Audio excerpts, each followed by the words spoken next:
মৃত্যুর আগে দিয়ে আলকামার মুখ দিয়ে কালেমা বেরোয় না। সবাই মিলে আলকামারে বলে, ও আলকামা কালেমা কালেমা পড়ো। আলকামার সামনে সবাই পড়ে লা ইলাহা ইল্লাল্লাহ, কিন্তু আলকামার মুখ দিয়ে বের হয় না। 3 দিন বিছানায় পড়া। বিশ্বনবী আলকামার বউরে ডেকে পাঠালেন, ও আলকামার বউ, আলকামা কেমন ছিল? আলকামার বিবি বলে, খুব নামাজি ছিল নবী, জিকির করতো, তাহাজ্জুদ মিস হতো না। আলকামার বাবা মা দুইজনের কেউ বেঁচে আছে নাকি? আছে, মা আছে। আলকামার মারে ডাকো। বিশ্বনবী আলকামার মারে বললেন, ও আলকামার মা, তোমার বেটা আলকামা কেমন ছিল? আলকামার মা বলে, ভালো ছিল, নামাজ পড়তো নি পড়তো, রোজা রাখতো নি রাখতো, তোমার সাথে কেমন আচরণ করতো? এই কথা জিজ্ঞেস করার পরে আলকামার মা কান্না শুরু করে দিয়েছে।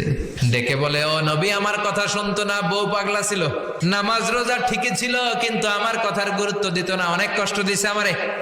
বিশ্বনবী বলল, তোমার নিজের ছেলে কি আর করবা, মাফ করে দাও। আলকামার মা বলে, না মাফ করব না। বিশ্বনবী বললেন, লাকড়ি আনো, আগুন জ্বালাও।